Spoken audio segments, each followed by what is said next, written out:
Welcome.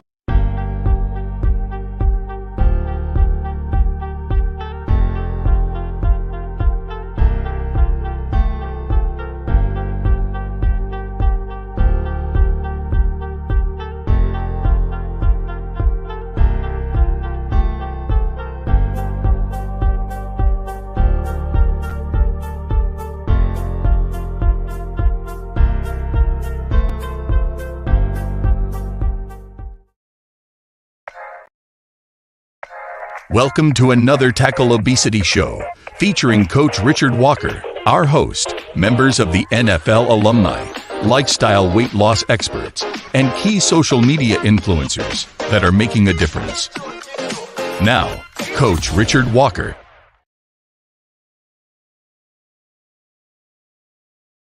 What's up? Bringing in, it's Coach Walker. We are here on another Huddle or Tackle Obesity. I want to thank you so much for joining us.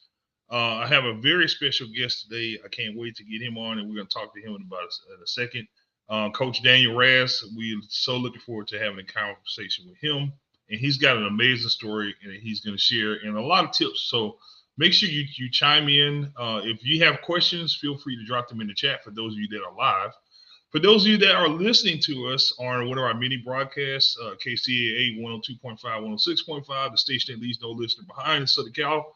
Also, we're at WCKG in Chicago, the land of Dick Butkus and Walter Payton, as well as 1580 The Fanatic in Phoenix. So wherever you're listening, as well as our podcast platforms, all the podcast platforms, if you tune in, feel free to drop us a message. If you have questions, we will get answers for you. That's what this is all about.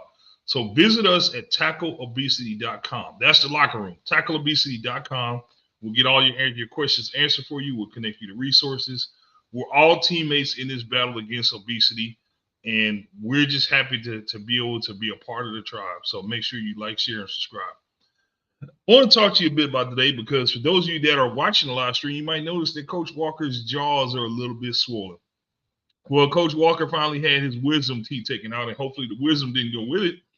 But one of the things that I uncovered from conversing with my orthodontist is that, and it was very clear, there's a very distinct link between your oral health and your overall health. And to be specific, what he mentioned is that, he noticed that there is a very strong correlation between periodontal disease and oral diseases and being overweight or being obese.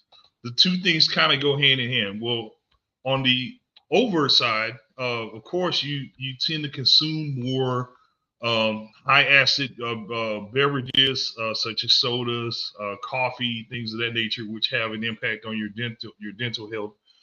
But also, as you gain weight, your masses, your tissues within your gum line and all that increases. So there are times where, as you gain weight, the expansion of your face and your jowls can create separation within the teeth. This is actually part of what happened in my specific case. My wisdom tooth finally breached, but it came in at an angle, and it pressed against the other tooth. So I had to have both of my wisdom teeth removed, and so I'm looking like a puffer fish right now.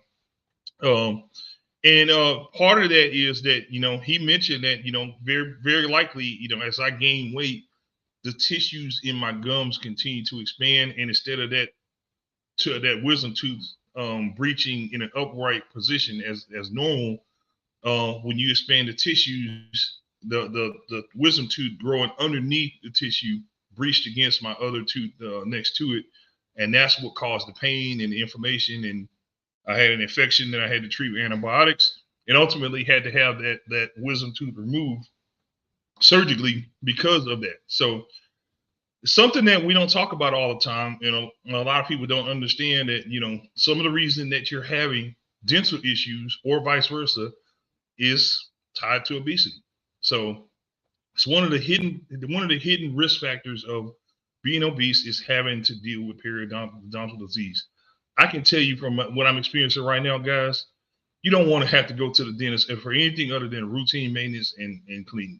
because it is not a fun procedure to be laying on the back with the light shining in your head, and the doctor's got power tools and pliers and everything else working in your mouth to take your teeth out, because we had bad habits. I'm a reformed soda addict. I used to drink 36 cans of soda a week. So that obviously had a huge impact on my dental health. I had cavities. I still have some more work that I have to do from all the damage that was done from years and years of manipulation through my diet. So I encourage you to think about that as well.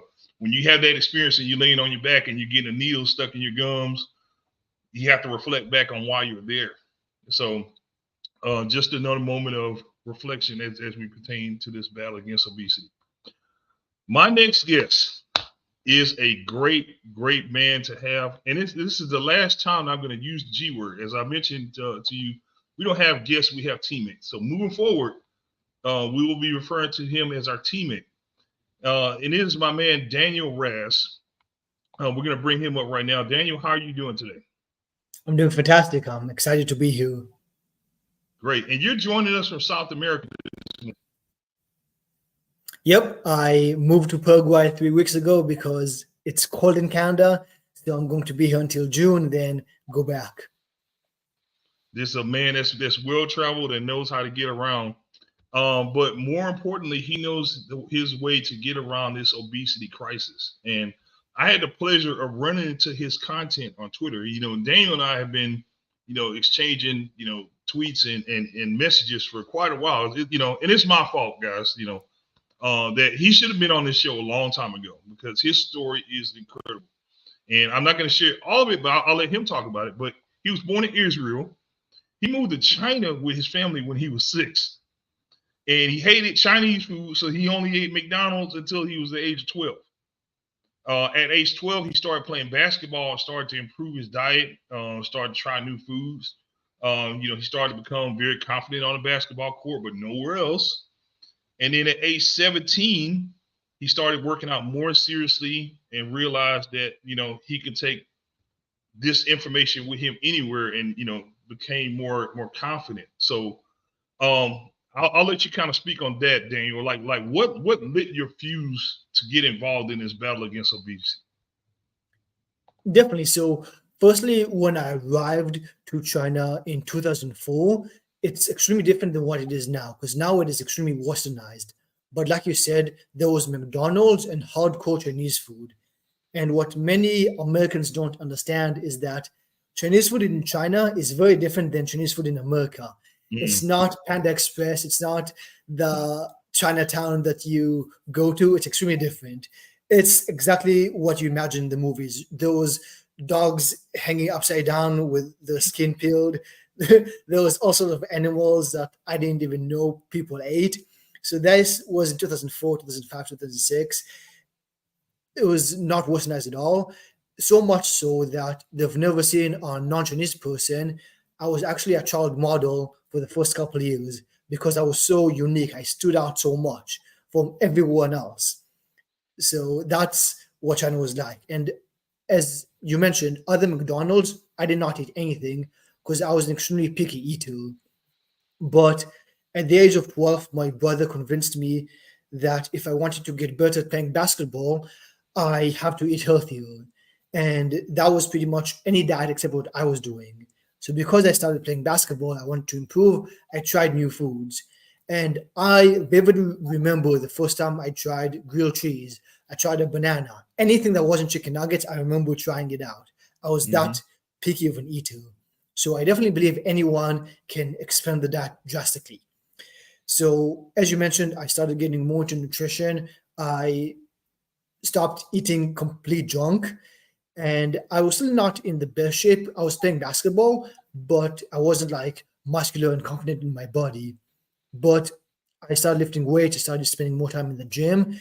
And I realized that I took my body with me everywhere I went. It was a much more transferable skill because unless there was a basketball in my hand, I couldn't show off that skill.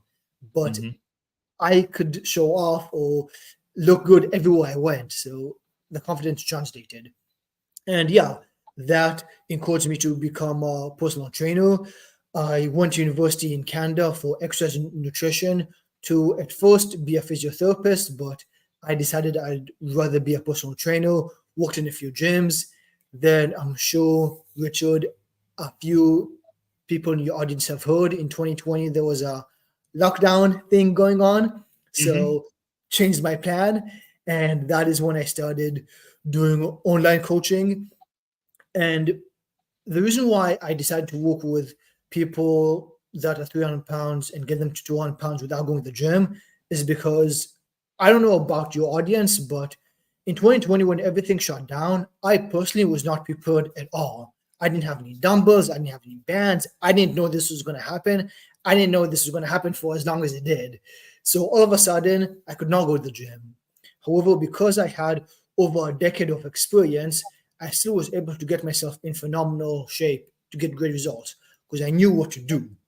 And a metaphor I like to use is Gordon Ramsay, the chef, can make a Mm-hmm. better meal with one pan than the average person can with 5 pans. Mm. Because it's not about how much equipment you have, it's about knowing what to do. And because I knew what to do, I was able to get great results at home. And I realized that many people that hate going to the gym, the people that often need the most help, hate going to the gym. So that is why I decided to help people who need the most help, people that are around 300 pounds, lose weight without going to the gym, because I know it's possible. Right. And you specifically, Daniel, you help so many different people, and again, as I mentioned, this is what really, attracted me to your story is that you don't keep the information for yourself because it is great for people to go through a journey and overcome this and do things for themselves to make themselves healthier. But you make it a point to reach out to people that really need the help. So you're literally throwing a lifeline to people and extending your knowledge and your expertise and your information and helping people transition their lives. I mean, you have pictures of people that you've helped to transition, lose over 100 pounds. But how do you start that conversation? You have a lot of people. Unfortunately, there are a lot of people who have good intentions. They want to lose the weight, but they don't have the drive. They don't have the motivation. They don't have the willpower. It's kind of like you have people that to use an analogy, they want to go shopping at Louis Vuitton, but they have Walmart mentality as far as money Yeah, is going. So how do you get that out of someone? As a coach. that's an excellent question because, as we all know, in January 1st, people that have neglected exercise and eating healthy for months all of a sudden say, I'm going to work out in the gym 2 hours every single day. I'll drink 2 gallons of water. I'll eat nothing but bananas and lettuce for the next year. That's the plan. And Hmm. obviously, they don't stick with it, but that is impossible. That is achieving way too high. I take the opposite approach. I say, let's start with what I call the easy wins, things that take minimal time, minimal effort, but still move the needle in the direction you want it to. And when you see momentum, then you want to continue. Because I believe people don't lack motivation, they lack tangible results. When you Hmm. see the scale go down week after week after week, when you see your clothes fit better every single week, you want to continue. And that is how I'm able to convert external motivation to internal motivation because watching motivational videos only lasts so long. But when you're able Hmm. to develop internal motivation inside of you, then you look forward to it. And doesn't matter what happens, you are able to continue. You're able to overcome any obstacles that might come your way. Right. And I've for those of you who have been following the show for a while, I've ranted about this topic so many times, and I'm glad that you mentioned that because there's a difference between having a resolution and a revolution. A resolution means, hey, I have a thought, I have an idea, this is what I want to do. A revolution is a change of the entire process. It's a shift in mindset, it's a shift in focus, it's a shift in lifestyle. And in order to accomplish a goal and sustain it, because you have people that lose weight all the time. and they go right back because they had their resolution, they accomplished their goal, and then that was it. They didn't have anything afterwards. So how do you keep someone on track? You have people that you got, to the finish line. How do you keep them there? It's all about, as you mentioned, making a lifestyle change rather than following a particular diet. Because if you want to lose 20 pounds, you can do vegan, you can do keto, you can do intermittent fasting, you can do anything. But like you mentioned, oftentimes after 90 days, people lose 20 pounds, then they gain it all back. But if you make a lifestyle change, then you're able to lose 100 pounds and keep it off for good. And making a lifestyle change is changing who you are as a person. Mm-hmm. It doesn't matter what country you put me in. I can always drive from point A to point B because I have the skills. I have a driver license. I can drive anywhere. Even though some countries might have different rules, some countries it's more chaotic to drive, I can still get it done. And that's the difference between having the skills and having a chauffeur, having a taxi drive you. Because if you have somebody drive you, if you have somebody do it for you and you don't develop the skills, then as soon as you're in a different place, you can't get the results you want. Mm-hmm. There, you kind of touched on this, but I'm gonna ask anyway because there are a lot of people who have a do-it-yourself mentality. I always think of one of my favorite shows was Home Improvement, and he would always talk about how all these projects that he's gonna do and blah blah blah, and like nothing ever got done because he had a mindset that I can do this, I don't need help, and that's not the case for a lot of people. For most people, because when you think about success in a small vacuum, anyone who's ever accomplished sustainable success at some level, they had someone to help them along the way. They had someone coaching them.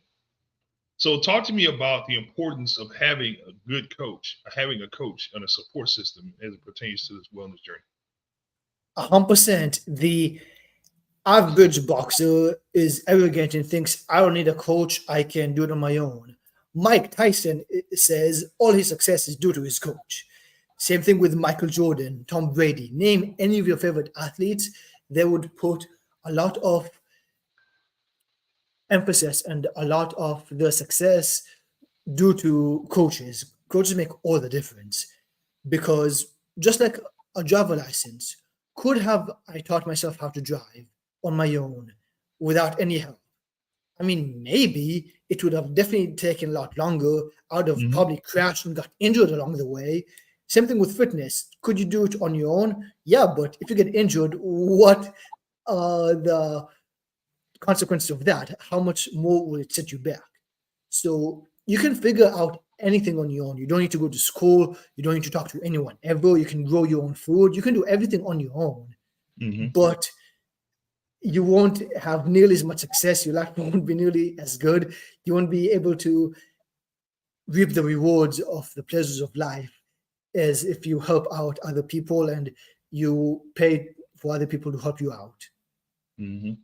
We live in the information age, and it's both a blessing and a curse at the same time. Yeah. Because there's so much information out there. And as you mentioned, you can do the research. You can absolutely find information out there. Unfortunately, there's a lot of misinformation, both intentionally and unintentionally. There are a lot of people out there who think they know the solutions and they share things that are not fact based. And let's call it what it is. Wellness is big business. It's big money. There are a lot of companies out there that have very little or no intentions of you being healthy because they don't have a vested financial interest in your health. If you live longer, if you live healthier, if you don't eat ultra processed foods, there are companies that lose money when you eat healthier. There are companies that when you don't go to the drive-through and order that number 3 with the supersized fries and the supersized drink, their profit line shrinks. There are companies that when you're not sick or on medicine or you're having to run to the doctor every other week or you're on dialysis, they don't make money. And so unfortunately, there is a connection there between ultra processed foods, pharmacy, etc. And a lot of information that's out there is simply not accurate. One of the things that I think of, and without naming a name, but you go into the grocery store, and you guys know where I'm going with this. You walk down the cereal aisle, and you'll see cereals that are part of a healthy, balanced diet. They're heart healthy. They're packed with vitamin C. And we had Dr. Holly Lofton on here, who's our chief medical advisor, and the analogy she gave stuck to me so hard. Because she said, while yes, there is vitamin C or whatever protein that they claim, the same thing is the same thing is true as if you have a pool and you drop a medicine dropper of vitamin D in that pool. Yes, there's vitamin D in that pool, but how much? Yeah. So how do you help people to decipher fact from fiction, fad from fact? Right. So, quickly, I want to touch on a point that you made, that whenever you want to know who to trust and what to spend your money on, ask how do they make the most money? How do they profit the most? Because when you buy a weight loss pill or some sort of pharmacy medication, they make the most money by you continue being on the pill and getting more of it. Even if you look at, I used to be an in-person personal trainer. How do most gyms make money?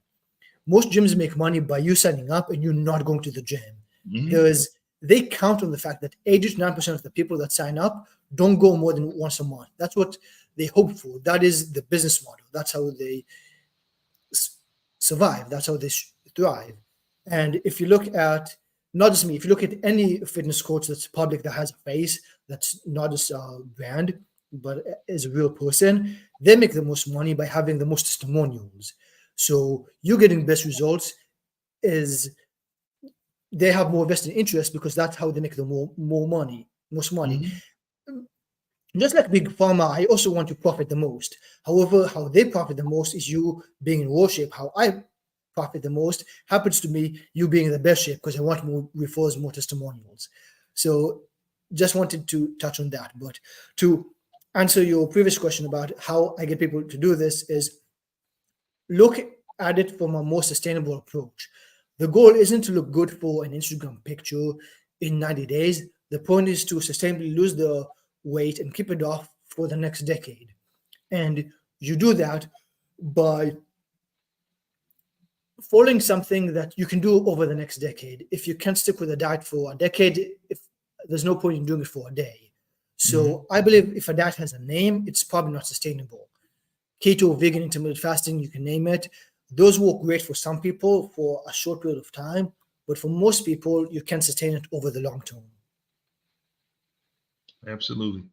As a card-carrying water hater, I say I have no shame in saying that. I'm one of those people that just I struggle to just drink water. It was something that I really had to overcome in order to start, the trend towards my wellness goal. It was a huge part of me, losing 120 pounds. I continue to have that battle. And I think a lot of people, don't understand the value of hydration and how significant it is in, your wellness. So can you talk to me about, how important is hydration, and what are some ways that, we can stay properly hydrated? That's a great question, because 3 out of 4 American adults are chronically dehydrated, cause them to look and feel bloated, have less energy, have more headaches, bunch of bad things. And I always say, have a water bottle within arm's reach at all times. It's super beneficial. That is one of the many easy wins.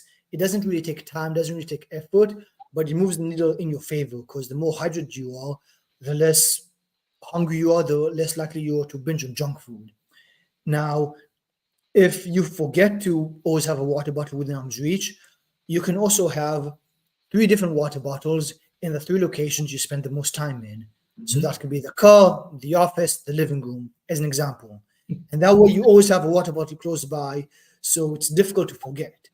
Because if I'm working on a project and I have to walk 30 seconds to take a water bottle, I probably wouldn't do it. But if I just have to reach, it makes it a lot easier to stay hydrated. Another thing to do is drink from a straw instead of like a bottle. And honestly, try different bottles. As weird as that sounds, some bottles it's just easier to drink water from. You just want to drink water. Even though water tastes like water, different bottles make you crave more water than other bottles. So keep trying it out. And probably the best tip to stay hydrated is to just not even drink water, but consume foods or drinks that have a lot of water in them. So if you hate the taste of water, tea, soda, and by soda I don't mean like Coke, I mean Sprite, 7-Up, and sparkling water. And you have that. You can get soup, especially if you're in a cold country. Soup is basically water, vegetables, and meat. Fantastic choice. So you can always get soup, you can get pho, you can get tea, and you have that. And also fruits. Something that I have tried 3 weeks ago that I've never tried before, but now I'm in love with it, is papaya. I think it's great. And I'm in a tropical place, so they have a lot of papaya, but also watermelon, cucumbers, melon, cantaloupe. All of those have a lot of water in them. Blueberries have a lot of water in them. So just eat a bunch of those, and that will not only fill you up, but it's a lot easier to remain hydrated. A whole papaya, which is bigger than your face, is 120 calories. Tastes phenomenal, and it makes you feel full. So if you eat that, you don't even have to worry about trying to limit how much you eat. Eat as much papaya as you want, as an example, or blueberries, or watermelon, or cantaloupe, whatever you like. It is much of that as you'd like, and then you don't have to worry about hydration, and you don't have to worry about overeating because you'll feel full throughout the day. Absolutely. We are going to take a quick water break. Speaking of hydration, we're going to take a water break. We're going to come back and continue this conversation. For those of you that are tuned in to our radio networks, 102.5, 106.5, KCAA, the station that leaves no listener behind, 1580 The Fanatic, and as well as WCKG in Chicago. We'll be right back after this. For those of you that are live, stay tuned. Don't go anywhere. We're still here. You're listening to the Tackle Obesity Show. 2-minute drill. I took a 12-year-old and I was like, hey, you're getting ready for your first year as a freshman. You want to get ready for sports. What do you think your plate should look like? That 12-year-old could probably know I should avoid donuts. I should have some green on there. I should have some lean meat. It is a lack of education, but sometimes we get so lost in the intricacies. So we want to maybe shortcut or have a fast track. But in general, we know we shouldn't be eating that donut. To touch on what Daniel was saying, we need to learn how to read labels a lot better.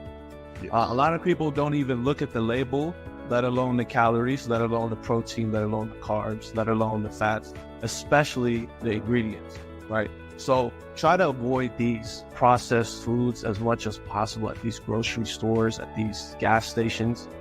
The statement of you are what you eat can't be more true. You really are what you eat, and your body breaks it down and it goes into your cells. Learning labels will be very important. The temptation is real. The temptation, sometimes it wins, and it's okay, because we came to understanding that, like, if we eat an Oreo or whatever food that we eat, that's not gonna really set you back anything. It's not gonna kill your diet. It's not gonna kill the progress that you made. So it's all in moderation. You can incorporate all those foods that you enjoy while you're still living that healthy lifestyle. Remember, obesity is a medical condition, not a character flaw. To learn more about the NFL alumni's ongoing commitment to our community and kids, go to tackleobesity.com. Cheerleader performance. Extremely critical, I would say, to have that support. Like I said, outside of each other, I would say watching the YouTube videos, watching these fitness programs, even though the person was behind a screen, but just having that person there to push you, to give you guidance on a specific program, I think that's, extremely critical and it's necessary. Also, you know, they motivate you. Even like I said, even though they're behind a screen, come on, let's do it, let's get it done. You know, it's all motivation. So it's, to me, that's like, you know, you need that. You need to have that someone there, you know, pushing you. So in between that birth and your death, just like in sports and track and field, from your start to your finish, there's always going to be obstacles and situations that will try to tire you out. To try to make you say, why did I do this? Why am I doing this? To make you quit. So ultimate success in the game of life has 12 dynamic principles that I've learned and that has helped me go from my start to a finish in one phase of my life. I like to call that level 1. Now I'm working on level 2, level 3, level 4. So every morning we wake up, we're exposed to another level. And that's another opportunity to achieve ultimate success in life. Remember, obesity is a medical condition, not a character flaw. To learn more about the NFL alumni's ongoing commitment to our community and kids, go to tackleobesity.com. Coach's Corner. Having a coach is actually is a great thing, to be honest with you, in my mind, because a coach is going to always hold you accountable. A coach ain't going to be your friend. A coach is going to tell you the truth no matter what happens, and he's going to he or she are going to motivate you.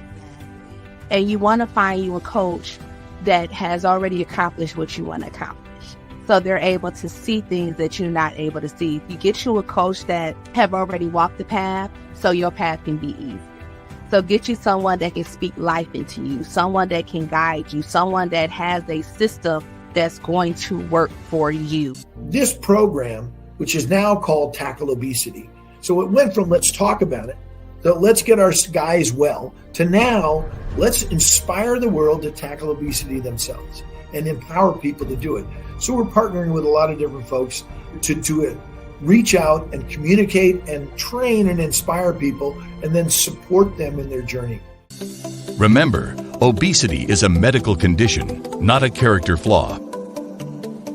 To learn more about the NFL alumni's ongoing commitment to our community and kids, go to tackleobesity.com.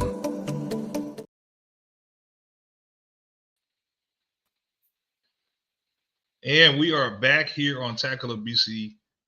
We are so grateful to have all of you and to join us here with our new teammate, Mr. Daniel Raz. I want to reemphasize something that was said in those commercials. Obesity is a medical condition, not a character flaw. So make sure you understand and share that, because there's a lot of misinformation about what obesity is. It has very little to do with your character. There's so many different layers and caveats to this disease. It's one of the most complex diseases out there. And unfortunately, it doesn't get diagnosed as it is because it's sneaky, it's deceptive. It hides behind other conditions, but it's the root cause. So that's what we're doing here, is we're attacking and we're addressing the root cause. I want to send a shout out to all of our teammates, to my friends, Kevin and Val, the foodies, Stay Fit. I tried that breakfast bowl recipe Thursday. Highly recommend. So definitely go check them out on Instagram. It is delicious. Thank you so much, Success Fitness. Thank you so much. I love it. We love you. And we continue to grow this team. So your favorite person who is in this battle against obesity, if they got stories to share, if they got struggles, they got challenges, tag them, bring them in. We want to grow this team. Our goal is to fill an entire NFL stadium with people that are in this battle against obesity. That's how serious we are about this. And again, we're thankful to have our newest member of the team, Coach Daniel Raz, here today to talk to us about this battle. And we are not about talk; we're about film around here, because we follow the mindset. The same mindset in football is film over feelings. So I want to show you, for those of you that are on the live, and if you're listening on the radio station, you can go to our website and see these before and after photos. These are people that specifically Daniel helped coach to success. So let's go ahead and look at the first photo here. Look at this man. Now he went from June to October. So tell us about this gentleman, Daniel. So this is Sebastian. He has 2 young kids. And just like all my best testimonials, he was extremely skeptical. He didn't think it would work for him. He didn't think online coaching would help. He was extremely busy. He didn't think it was even possible. But he actually was able to lose 50 pounds, go from 250 to 200 in those 4 months, despite work being extremely hectic, despite him working from home, because he did everything right. He communicated with me every day.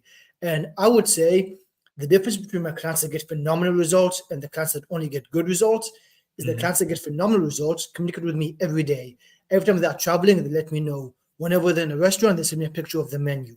Whenever life is extra hectic, they tell me about it. Because if you say everything is good and when things are not good, if you didn't tell me that you ate a donut, if you pretend it's all sunshine and rainbows when you had a bad day, then I can't help you out. But if you let me know, hey, I messed up, I ate 2 donuts, and I'll be like, okay, cool, no problem. You don't have to punish yourself. Let's just keep going as it is. Because life is not a boulevard of green lights. There's going to be ups and downs. But the difference between a plateau lasting a week or a plateau lasting a decade is simply having somebody to make those changes when things are hectic. And he let me know, he communicated with me absolutely every day. And that's why he got such phenomenal results. This is the mark of a good coach. You kind of gave me a flashback back to my days as a player. Now I remember my first All-Pro season. I was really feeling myself because I was named as an All-Pro. Yeah, I'm the best tackle in the league. That's literally what being an All-Pro means. That I'm the best at my position, as selected by my peers. And I came into camp that next year, and I was very much out of shape. And I failed the conditioning test.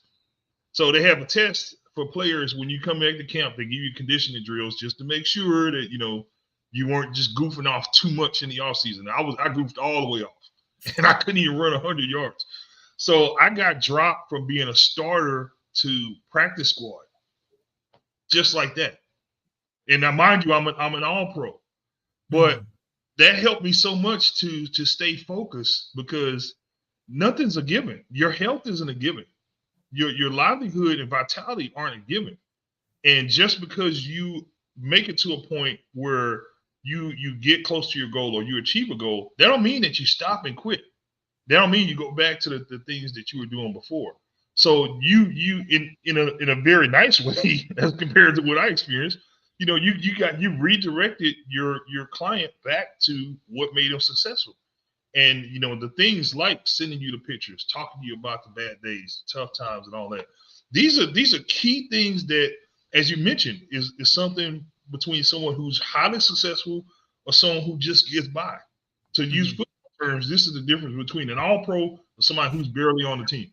So it's great that you pointed that out. We have an acronym that we use here as it pertains to wellness. It's called the NERD concept: nutrition, exercise, rest, and de-stress.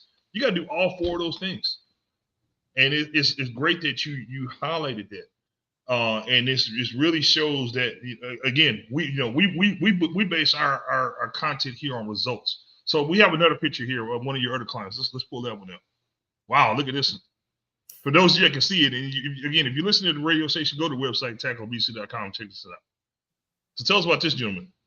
So this is Tim. He's 67 years old, and he's actually from Germany. So even though there's a 10-hour time zone difference, we were still able to get him phenomenal results. He came to me with what is called a quote-unquote record metabolism. He said he tried everything. It's impossible for him to lose weight, no matter what he does.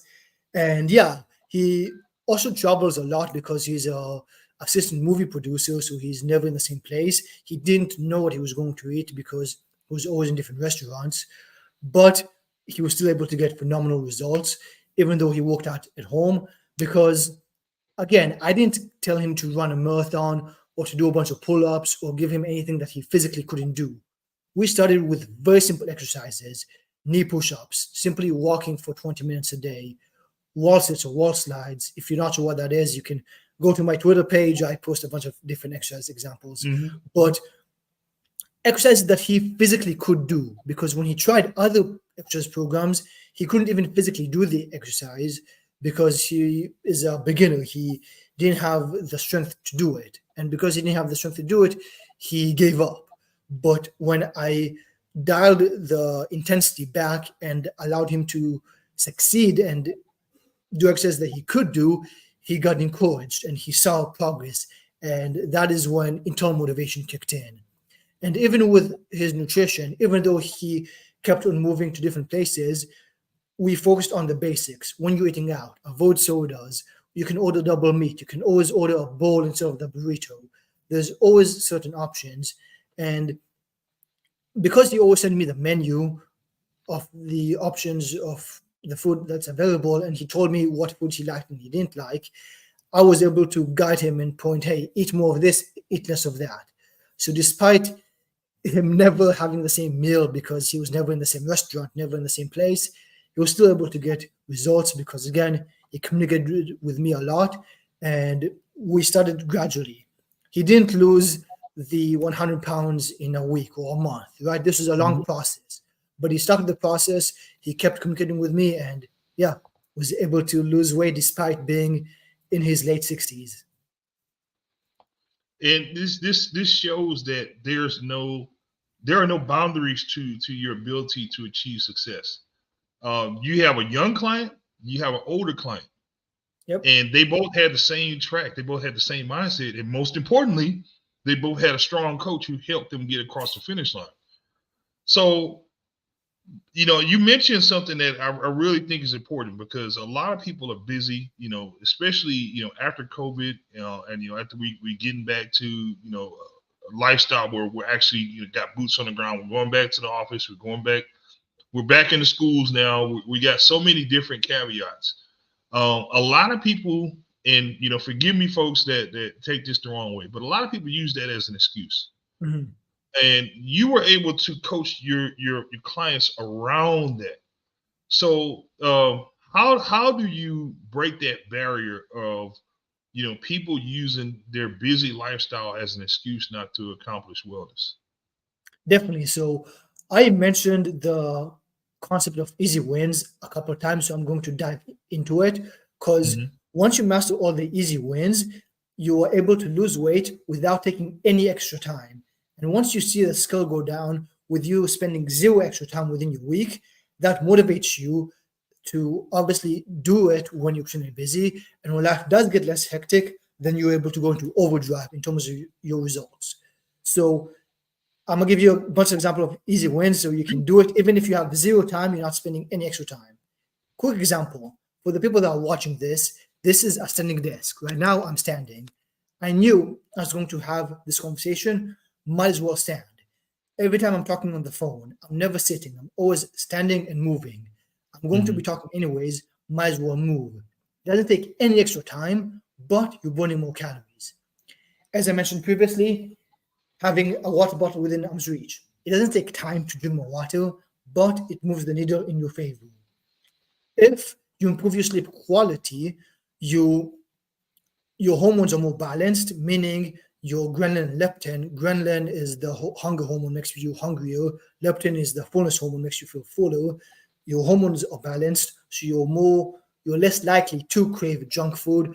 You're less likely to make bad decisions. If you've ever been sleep deprived, you know that you're probably on edge, you're probably more annoyed, you probably have made decisions you're not proud of. But even though you might not be able to get 8 hours of sleep every day, you can always control the quality of your sleep. If you do that, then it's a lot easier to not be as hungry, to make better choices. So 3 quick tips to improve your sleep quality. Because again, I can't snap my fingers and make it so that there's 25 or 26 hours in the day, allowing you to sleep for an extra hour or two. But if you improve your sleep quality, doesn't matter how busy you are, you will reap the benefits. So firstly, darkest possible. Blackout curtains. You can cover any electronic lights with a towel. You can have an eye mask, anything to make the room dark as possible. Secondly, cool room temperature. That's 65 degrees Fahrenheit, 19 degrees Celsius. You can have a thick blanket and a thin blanket. You can alternate. You can sleep naked. Once you do it once, you never want to go back. More freedom. You can take a hot shower or bath before bed. You can drink hot tea before bed, anything to cool you down. Thirdly, and arguably the most important, which everyone struggles with, is low stimulation before bed. You want to avoid the news, social media, arguing with people. Instead, you want to journal, meditate, that sort of things. Absolutely. One of my personal things that I'll add in there is with these phones and devices, they have the ability for you to pre-schedule. Like I have a sleep mode, and at 11 p.m. my phone goes into do not disturb mode.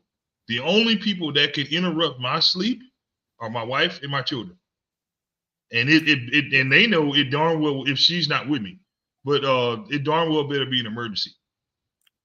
So all of my calls go to voicemail. All of my notifications for social media are off. All of my text messages, it'll go through, but I won't ping my phone. It's not going to interrupt me while I'm sleeping. It is so vital to get that sleep in. That is so true. And here are 2 tips that you can do on your phone right now that I truly believe will change your life. Firstly, just as you mentioned, Richard, go to your phone, click on Do Not Disturb and accept favorites and add favorites, only people that actually matter, only people that truly need you in an emergency. And that should probably only be a few people, it shouldn't be your entire phone list. That way, if you're getting random text messages or random phone calls from scammers, which happen to all of us, they don't wake you up in the middle of the night. Because even if you don't answer the phone, if you hear a text message, that keeps you up. You don't want that. Put your phone on Do Not Disturb or airplane mode and just simply add favorites. So if there's an emergency, you can handle that. And another thing I recommend everyone to do is to put your phone on grayscale. So if you have an iPhone, go to settings, then in the search bar type color filters, go down to color filters, press on, and then there's grayscale. And then instead of colors, your phone is all gray. And that makes you way less addicted to your phone. And especially at the night, you won't waste time scrolling or wasting a bunch of time. And if you do that, you'll probably save yourself an extra hour, 2, 3 hours a day for mindless scrolling because you won't have as much dopamine. And you can spend that time working out. So this is how you created working out time out of thin air. Put your phone on grayscale all the time, in my opinion, and you'll be way less addicted to your phone. I think that's a tip that everyone should try. That's an incredible tip. That's the first time I heard that. I'm gonna do that myself. That's incredible. And speaking of technology, again, this is also something that can be both a blessing and a curse. We do have technology now. You know, I'm wearing a smartwatch. I won't say your name because you haven't paid us yet. So you know who you are. If you want to just have your name mentioned on Tackle Obesity Show, hit us up and we'll be happy to represent your brand. But I'm not saying your name until then. But smart technology, phones, watches. There's even a ring now that I saw. I have a smart scale. I have food scale that talks to my phone. I have an app where I can take a picture of food and it logs it. Me and my wife and I have a group just between the two of us. But we can add more people if we wanted to, where, you know, she shares what she eats, I share what I eat, etc. So we're keeping each other accountable. So you know, that's the good side. These are just examples. There's so many other things. There's even smart exercise equipment. There's jump ropes. You name it. I even had a chance to talk to my good friend Sean Merriman, former San Diego Charger. The guy always gonna be San Diego with me. San Diego Charger. He has exercise equipment that has chips in it. You know, and he owns a Ultimate Fighting League, and so it tracks the metrics of, you know, how fast they were moving, how hard someone's punch, etc. He has that same technology in exercise equipment. So it tracks like your heart rate, your blood pressure, all of that while you're working out. So there's an incredible amount of technology out there. Unfortunately, there's a lot of technology out there that have the opposite effect. As you kind of mentioned, social media is probably the biggest one. But our lifestyles. We work on computers now mostly. We sit at our desk all day. Children learn not from books or there's even a struggle, sort of a power struggle between physical education and electronic learning. Kids aren't on the playgrounds anymore playing basketball, football. You're a basketball player, you can definitely relate to this. Kids aren't out there playing basketball anymore. They're playing the basketball on PlayStation or Xbox. So how do we break that cycle? And of course, we can't get rid of technology. We've had too many advances. We have some things that we actually need. We have some great advances in technology. But how do we break that cycle of our dependence on technology and how it's impacting us in a negative way as it pertains to this wellness journey? That is a fantastic question. And I think everyone that has kids should realize that you lecturing your kids to exercise more and to stop playing video games and to eat less junk food probably won't do anything.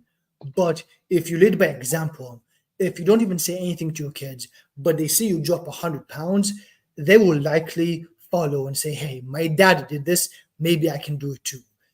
If instead of lecturing them, you take ownership and say, hey, I'm going to invest in my health because this is important to me. And I want to try to figure this out on my own because I failed on my own. And that's okay. I'll hire a professional who's done this tons of times with people just like me. And they see you transform. They see you lose 100 pounds and keep it off for good. They will have so much more belief in themselves that they can do it too. Because if you look at your kids in the eyes and say, hey, you can accomplish anything, but your health is not where you want it to be, your life isn't where you want it to be, they're not going to believe you.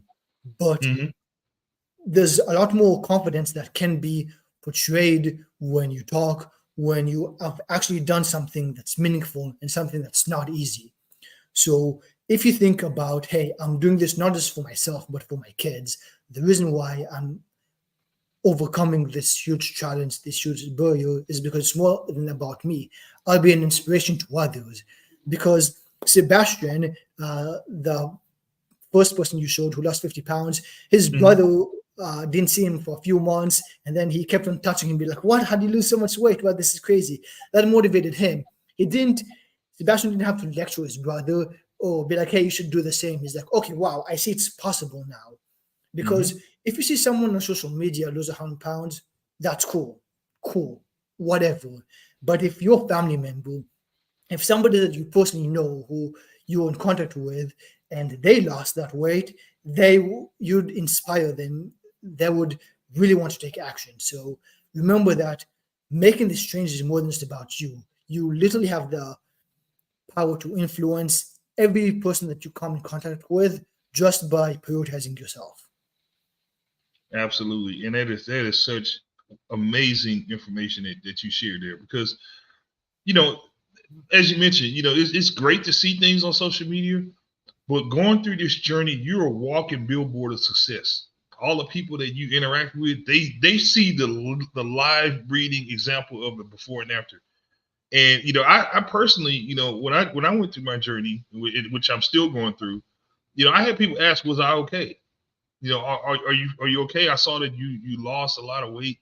You look sick. And I had to redirect those comments, because no, I'm not sick now because I lost 120 pounds. I was sick when I was 425 pounds. I was sick when I had gout, when I had high blood pressure, when I had an A1C level that was elevated to pre-diabetes that I didn't know about. When I had heart palpitations, when I couldn't even walk, from one side of the parking lot to the other. That's when I'm sick, not when I lose weight and I'm more vital. So that's the reprogramming that we have to do in these conversations about what obesity is, and just redirect people's mindsets. Thank you, Kathleen, for the comment there. Learned a lot from you guys. That's what we're all about. We're glad that you're learning, and continue to share this content, because that's what we're all about. We're about learning. And then we have another comment here from Russell. Sleep is critical. If you are awake, if you are awake, you will eat. Absolutely. So great comments there. So one of the things I do want to touch on is understanding what wellness is. And notice I said wellness, not weight, because weight is, I think of it like this. I think of weight is like how much gas you have in the tank of your car, which is fine if your gas needle is on full. What about if the battery light's on, the check engine light's on, your car's overheating, the front passenger light bulb is out and that light is on, your brake lights are on. So there are metrics. There's a dashboard of different things that tell you. These are indicators. For those of you who are driving around in your car with that service engine light on, it's not a decoration. Your car is trying to tell you that something's wrong. Your body does the same thing in subtle ways or sometimes not so subtle ways. So what are some things that you coach your clients on other than weight that they should be looking at as factors for their wellness? That's a great question, because you can smoke crack and jack heroin and you will likely lose a bunch of weight because you'll be a drug addict, and all of them are extremely scrawny and they look like skeletons. That's not the goal. The goal is to be healthy. Now, oftentimes the first step is to simply lose weight, because after that you are able to do a lot more. When, as you mentioned, it doesn't matter if you have your engine light on or you have a broken mirror. If you have no gas, then you can't even drive the car. You can't do anything. So you have to, that's the first thing, but it doesn't mean it's the only thing. It's the first thing that you should tackle. But a big reason why my clients don't just lose weight, but they also experience a bunch of benefits internally that they didn't even think about. Get off CPAP, get off medications, have a lot more energy, throw away half the closet because nothing fits anymore, have less allergies. A lot of people say that they sweat a lot less.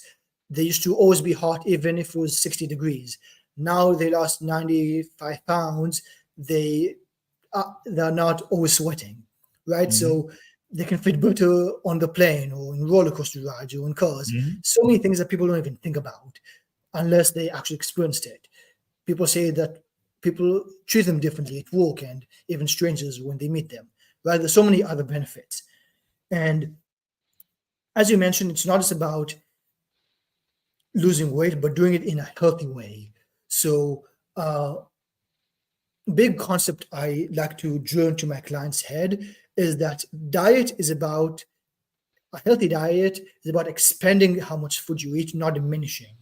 Because it's not about eating less food you enjoy, it's about finding new foods that you enjoy. As I mentioned earlier, I've never tried papaya up until 3 weeks ago. Now I love it. Now it's a staple.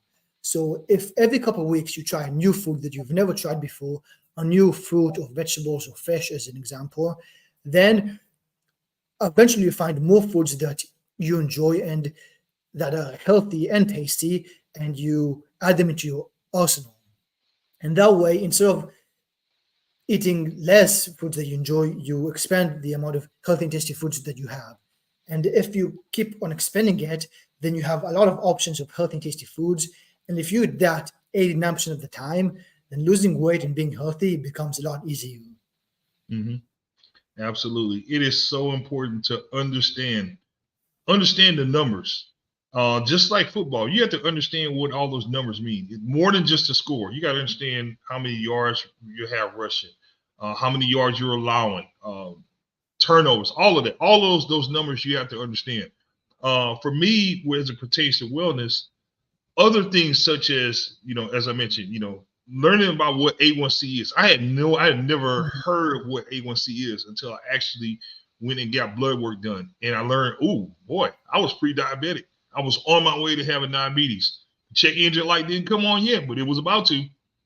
And things like percent body fat, proper hydration.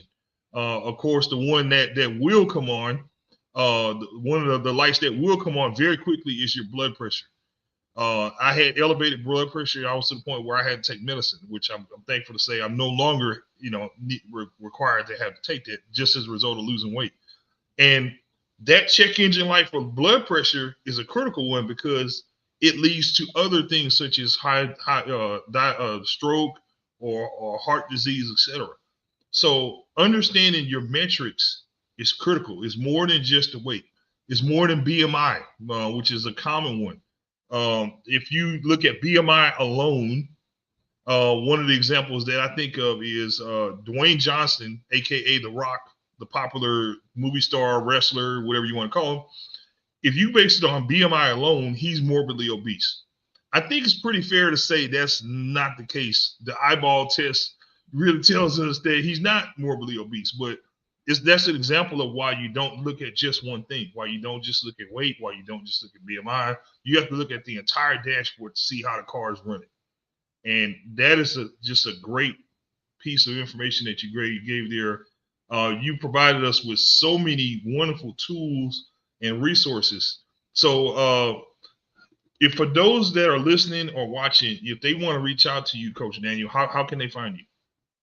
So just like you found me, I'm most active on Twitter or X at Daniel Raz _fit. My pinned tweet is a bunch of testimonials, so you saw too. If you scroll, you'll see an infinite amount because this is what I do. I love doing this. And you can also check me at Daniel Raz _fit on YouTube, Twitter, Facebook, all of that. I just happen to like Twitter the most, but I'm slowly putting more video content on YouTube and Instagram, so I'll definitely get bigger there soon. And my website is danielrazfit.com. So that's DANIELRAZFIT.com. Check me out there. If you're serious about sustainably losing weight, I'll be happy to talk to you to see if us working together makes sense. Absolutely. And the wonderful thing about this team is that every single one of our members is a Hall of Famer. So they are on our website. You will see Coach Daniel on our website soon. You'll see his page on there. So remember to go to tackleobesity.com. We need you guys to share this content. If you have struggles, if you have successes, if you want to be a member of the Tackle Obesity team, follow us, reach out to us. That's what we're here for. We're building a super team. Quick point for us. Percent body fat is the most critical measurement of wealth. I agree, absolutely. But reach out to us, and we want more members of the team. There's no roster limit on this team. Everyone is a member of this team. We all play in the same game. We're all fighting the same battle. So, Coach Daniel, thank you again. This will not be the last time we had this conversation. We look forward to having you as one of our key members of the team moving forward. So, guys, make sure you follow Coach Daniel on social media. Check out his page coming soon on the Tackle Obesity website. And continue to share this interview and all his content as well. So we're so grateful to have you as a member on this team. Appreciate this. This was really fun. I'm really glad that you had me on, and I'm excited to come on again whenever you want. Absolutely. Again, for those of you at home, make sure you subscribe to our podcast and on the podcast platforms. Those of you listening on the radio networks, WCKG Chicago, 1580 The Fanatic in Phoenix, 102.5, 106.5. KCAA Southern California, Riverside, the station that leaves no listener behind. We thank you for joining us again. We hope you have a happy and a healthy week. We'll be back next week and continue to fight a battle against obesity. Let's go. Tackle obesity.